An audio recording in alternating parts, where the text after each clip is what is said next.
So Mr. Pavlov is a Russian psychologist at the time. He was interested in the gastronomic functions of animals, basically studying digestions.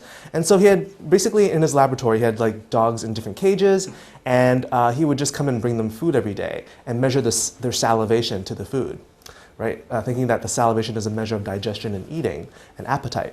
And what he found was that the dogs were responding not to the food sometimes, but they would salivate just from hearing the footsteps of him coming down the hallway. There's him walking down the hall, and he'd come in, and before he put down the food, he realized that there's already like, you see in this picture, there's like a tube to scoop up the saliva of the dog. And the saliva tube is already half filled just from anticipating of the food, or just they're responding to the hallway. Sometimes he would just come down to check on the dogs, walk down the hall, and there's no food, and the dogs still salivate. And so this was a condition that kind of puzzled Pavlov. They're saying that these dogs are responding not to the food, but to something associated with the food. And so that's why he came up with this first idea of classical conditioning. That is to say, you could pair certain stimuli together and create an effect that wasn't there before. To do this, you need two things. We need to first learn the vocabulary. There's the unconditioned stimulus and the unconditioned response. Let's go through what each of these are.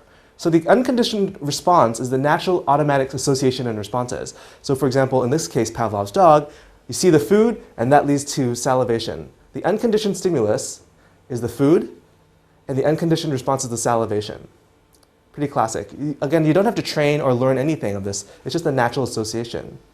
So what else is a kind of an unconditioned stimulus and response? For example, when you hear a loud noise, like if you hear thunder, we feel kind of agitated and scared, right? We don't have to learn that. That's kind of automatic.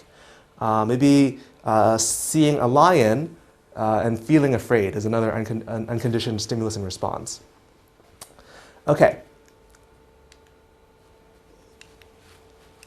Pair that up with this. On the other end, we have the neutral stimulus, and then the neutral stimulus, this is the item that has no conditioned response at all. In this case, it's ringing a tone. If you sound a tone, the dog doesn't respond to it in any way. So in that case, the neutral stimulus, or NS, has no effect. So that's part one. This is before you do any conditioning.